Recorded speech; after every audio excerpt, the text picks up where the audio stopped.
Hi everybody, it's Chris Kandai here. Welcome back to FAQ, Faith and Quarantine. And I realise I haven't been posting these videos on YouTube as I should have been. They've been on Facebook mainly. So if you've been missing out, they're now back up online. Thanks to all those that messaged me to tell me that they've been missing them and these have been helpful. That's really encouraging. Sorry about that. I will keep posting.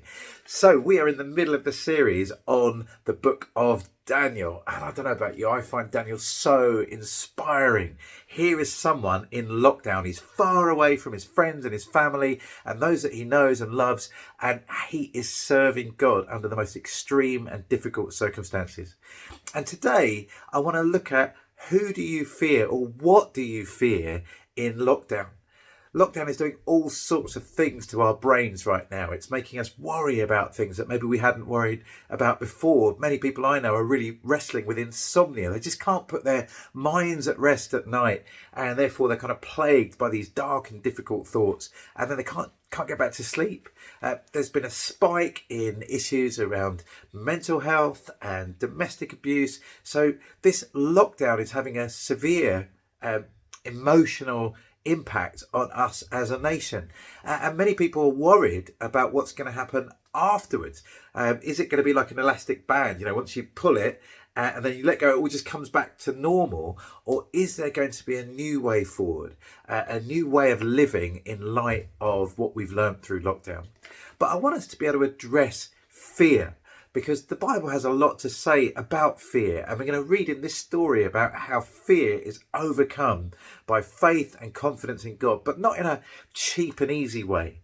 And so I just want us to look at that. I've been in contact with some friends in Hong Kong that are going through some really difficult times right now. Maybe you've been seeing in the news lots of oppression, lots of arrests, things erupting again into the streets. And Christians have a role to play in those difficult circumstances. Often Christians that are called to lead the way, to offer another way of doing life, even when things are really difficult, even when there's oppression. And you can see over history, Christians have often been agents of change because they didn't fear the same things that everybody else did. So we're going to look at probably the most famous passage in the book of Daniel. And it's weird because Daniel isn't there. We're not quite sure where he is. I was thinking about that the other day. We're watching Hobbs and Shaw, which is a Fast and Furious spin-off. And you're kind of thinking, hang on, why is, The Rock and, who's the other guy that's in it? I wish I could remember his name. Wait, it'll come to me.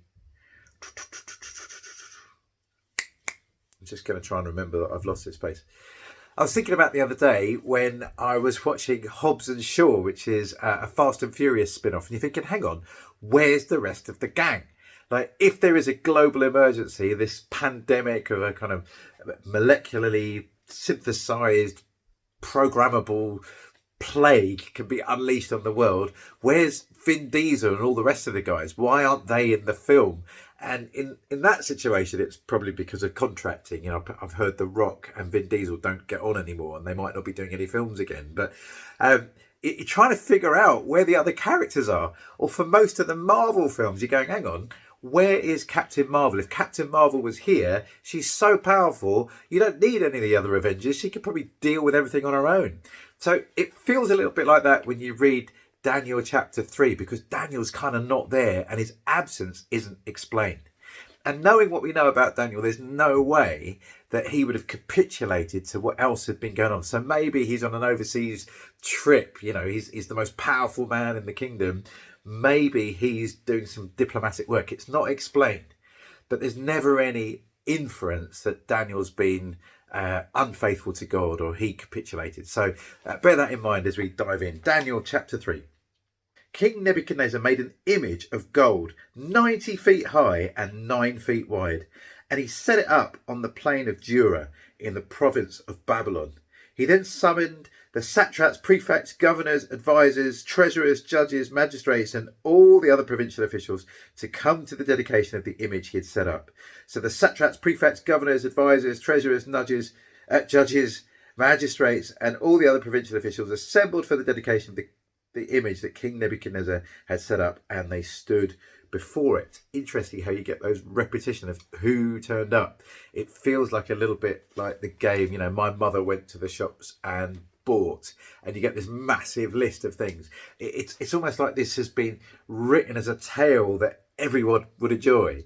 That the language is so beautiful and repetitive and theatrical. I can imagine people reading this, around the kitchen table, and the kids getting really excited.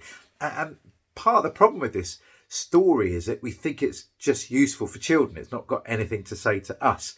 And so I want to kind of reclaim it. This is a story that all of us need to be challenged by, particularly in lockdown. So the most powerful person, Daniel was the second most powerful person, the most powerful king of their day, the kind of global empire ruler that was Nebuchadnezzar, has made a statue, and he's encouraging everyone to bow down, and everyone's turned up. Verse 4, then the herald loudly proclaimed, this is what you are commanded to do, O peoples, nations, and men of every language. As soon as you hear the sounds of the horn, flute, zither, lyre, harp, pipes, and all the kinds of music, you must fall down and worship the image of gold that King Nebuchadnezzar had set up. Whoever does not fall down and worship will immediately be thrown into the burning blaze. You see that repetition of all the different musical instruments. So it's just picturing everybody's there. All the different officials are there. All the musical instruments have been playing. So we're expecting everyone to bow down. And if you don't, you're going to be incinerated. Verse 7. Therefore, as soon as they heard the sound of the horn, flute, zither, lyre, harp, and all kinds of music, all the peoples, nations, and men of every language fell down and worshipped the image of gold that King Nebuchadnezzar had set up. At the same time, some astrologers came forward and denounced the Jews. They said to King Nebuchadnezzar, O king, live forever. You have issued a decree, O king, that everyone who hears the sound of the horn, flute, zither, lyre, harp, pipes, and all kinds of musical instruments fall down and worship the image of God, and that whoever does not fall down and worship will be thrown into a blazing furnace.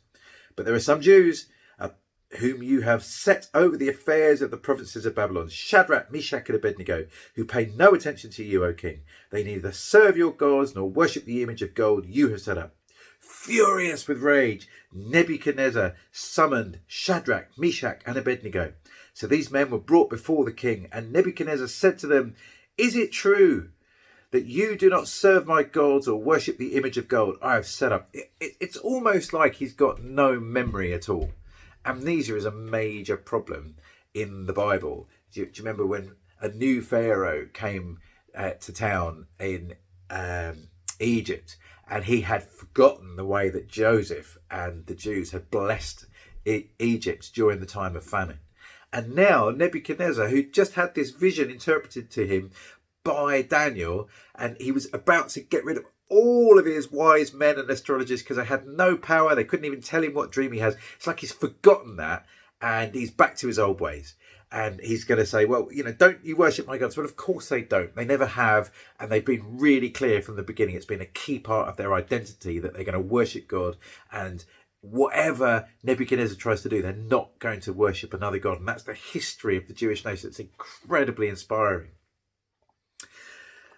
Although the challenge there is, it's because they worshipped other gods that the people of Israel are in captivity at all in Babylon. And so maybe that's another reason they don't want to bow down. They know the consequences of disobeying God, and the first commandments are around that, aren't they? That they're not supposed to worship or build another idol or a god. And so they know it. It's built into their DNA that they shouldn't do it. And so therefore they've got backbone. And we're going to see some real moral courage in this. If you're ready to fall down and worship the image I made, very good. But if you do not worship it, you'll be thrown immediately into a blazing furnace. Then what God will be able to rescue you from my hands? Do you love it? In the way they retell these stories, there were these little apologetic hooks. Last time it was the astrologers and magicians saying, and no one on earth could do this, only God, and God doesn't live amongst men. And the moral of the Daniel chapter 2 was, well, yes, he does. He speaks to people. The God of the Bible, the God of the of the Israelites, Yahweh. He is a God who dwells with us and speaks with us and reveals mysteries. And what God, says Nebuchadnezzar, could possibly save you from the fiery furnace? There's no one that could do that. And you're kind of waiting. It's almost like a pantomime. The audience going, oh, yes, he can. You know, whatever you claim he can't do, oh, yes, he can. So we're building to this moment. It's just beautiful, beautiful story. Verse 16, Shadrach, Meshach and Abednego replied to the king, "O Nebuchadnezzar, we do not need to defend ourselves before you in this matter." Why not? Well, for Shadrach, Meshach and Abednego, even though they're facing death, even though they've got the most powerful person on the planet in front of them, they don't need to defend themselves because ultimately they serve God. And therefore they do not fear Nebuchadnezzar because they do fear God. Their fear of God and their honouring of God means that they don't need to fear anything else. Remember, it's the fear of God is the beginning of all wisdom, says the book of Proverbs that we looked at earlier in lockdown.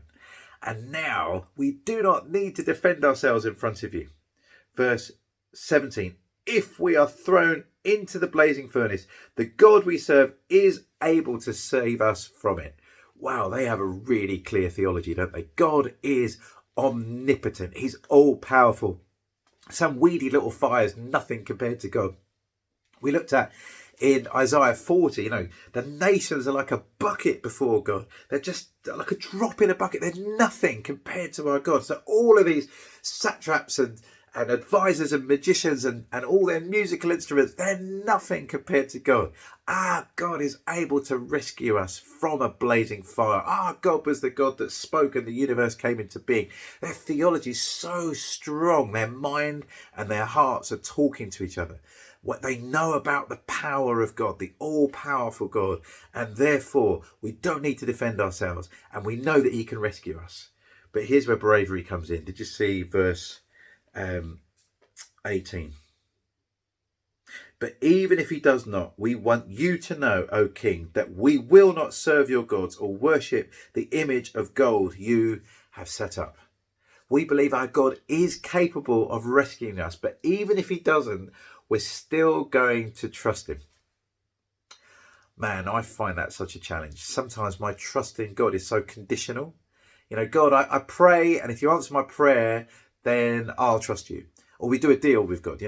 God, I will be a really good servant of yours. I'll give my life to missionary service. I'll help the poor if you get me out of this problem that I'm in right now. And there's a conditionality in our relationship with God. I know that's true in my life and my heart. And for Shadrach, Meshach and Abednego, there's nothing like that.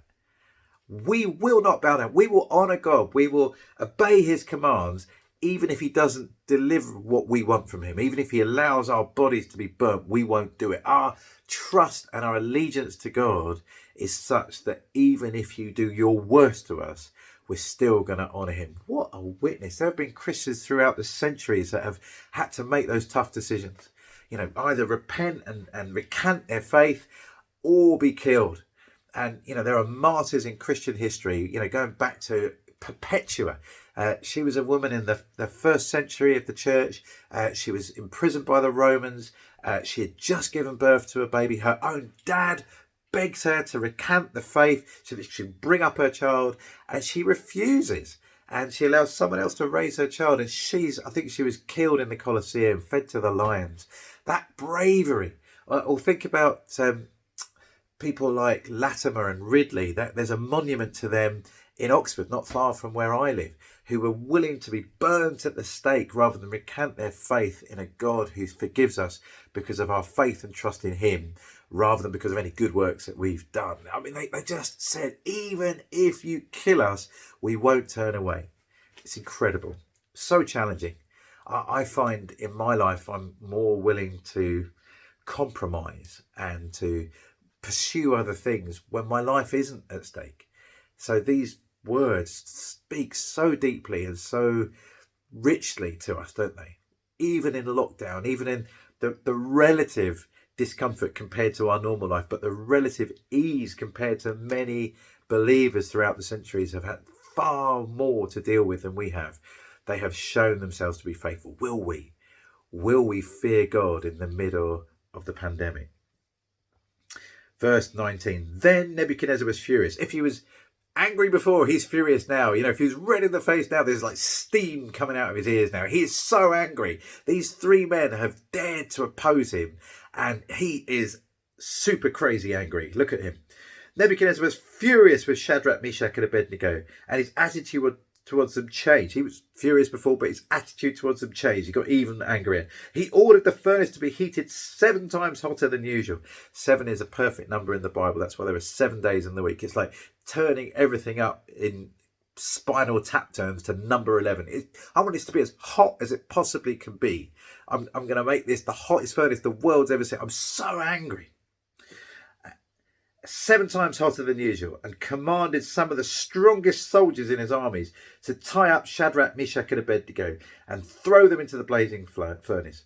So these men, wearing their robes, trousers, turbans and other clothes, were bound and thrown into the blazing fire. Interesting. You see what they were wearing? They were wearing the clothes that maybe dignitaries or civil servants within a Babylonian court might wear. There were certain things they would accommodate on. You know, I don't think you hear about people wearing turbans a lot in the rest of the Bible because it's not a Jewish piece of clothing as far as I understand.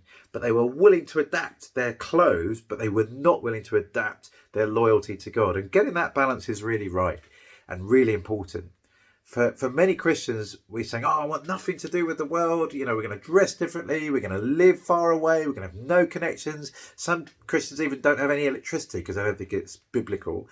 And for other Christians, they're so connected with the world that there's no difference between them and the world. And either of those two perspectives is wrong. We're not supposed to be disconnected from the world. We're supposed to be in the world.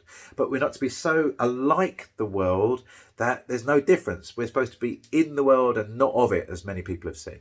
But too often we're out of the world and yet we're too much like it. It's a real challenge. But these men, wearing their robes and trousers and turbans and other clothes, were bound and thrown into the blazing furnace. The king's command was so urgent that the furnace was so hot that the flames of the fire killed the soldiers who took up Shadrach, Meshach and Abednego. Wow! It was so hot, even the executioners died. But 3 men, firmly tied, fell into the blazing furnace. Then King Nebuchadnezzar leapt to his feet in amazement and asked his advisors, were there 3 men that were tied up and thrown into the fire? They replied, certainly, O king. He said, look, I see 4 men walking around in the fire, unbound and unharmed, and the 4th looks like a son of the gods. Oh my goodness, Nebuchadnezzar, you have never spoken a true word in your life. 3 men were thrown into the fire, 3 faithful men who refused to bow down to all that King Nebuchadnezzar and his evil ways wanted for them. And they didn't put their trust in God conditionally. They said, we're going to trust him whatever happens. Into the fire they go, and a 4th person comes, and it looks like a son of the gods. Many Christians reflect on this. Many theologians say, well, this was like the presence of God manifest with them as the 4th person. Could it even be a kind of early visitation of Jesus, that it really was one like a son of the gods, because it was the Son of God, Jesus, coming to stand alongside them? And you know, maybe that makes sense of Jesus's command at the end of Matthew 28, where he says, go into all the earth and make disciples. And at the end he says, and lo, I will be with you always. The idea that the church throughout history has gone out to speak up and live up for Jesus wherever they go. And they faced all sorts of trouble, but Jesus has stood with them like he stood with those 3 men in the fire. It's amazing, isn't it? It's incredible. And what a lovely picture of God's presence and accompaniment through the darkest times. Maybe you're experiencing that right now. Maybe it's a really difficult time for you. Maybe you feel like lockdown is like a furnace for you, but you're finding a new intimacy with God, a new ability to call out to him. He's been present to you. Maybe not visibly like Shadrach, Meshach and Abednego, but he's been there for you. Or maybe you feel distant and it's finding hard. Or maybe you can get encouragement from this passage that even though it might not feel like it, God is with you in your suffering. Nebuchadnezzar then, verse 24. weren't there just 3 men that we tied up and threw into the fire? They replied, certainly, O king. He said, look, I see 4 men walking around in the fire, unbound and unharmed, and the 4th looks like a son of the gods. Nebuchadnezzar then approached the opening of the blazing furnace and shouted, Shadrach, Meshach and Abednego, servants of the Most High God, come out, come here. So Shadrach, Meshach and Abednego came out of the fire, and the satraps, prefects, governors and royal advisors crowded around them. They saw that the fire had not harmed their bodies, not was a hair of their heads singed. Their robes were unscorched, and there was no smell of fire on them. Wow, this fire had absolutely no impact on Shadrach, Meshach and Abednego. That King Nebuchadnezzar had thrown everything he'd got at them, and did nothing to them. Did you hear? Not even the hairs on their heads were singed. Again, reminds you of Jesus. It says the very hairs on your head are numbered. God protects you, knows you, is looking out for you. And he did not allow anything bad to happen to Shadrach, Meshach and Abednego. And that was such a visible demonstration of the power of God that had a huge impact on Nebuchadnezzar. Have a look, verse 28. Praise be to the God of Shadrach, Meshach and Abednego, who has sent his angel and rescued his servants. They trusted in him and defied the king's command, and they were willing to give up their lives rather than serve or worship any god except their own God. Therefore, I decree that the people of any nation or language who say anything against the God of Shadrach, Meshach and Abednego to be cut into pieces and their houses be turned into piles of rubble, for no other God can save in this way. Incredible, isn't it? That there's another witness of God trying to reach out to Nebuchadnezzar, even in his most evil moments when he's trying to destroy 3 members of God's family. God is using that to communicate something of his majesty and grace to Nebuchadnezzar. Nebuchadnezzar kind of overreacts like he does. His go-to punishment is cut to pieces, houses turned into rubble. That's what he promised before to the astrologers. Does it again. How long will this new openness to God last? Who knows? Well, join me next time when we look at chapter 4 of the incredible story of Daniel. Friends, what do you want to take away from this? I just love the energy in this passage, that it's a message to Christians and believers throughout the generations that says, I can't promise you that following God is going to be easy. I can't promise you there's going to be this kind of protective shield around you, a ring of protection that you never have any pain.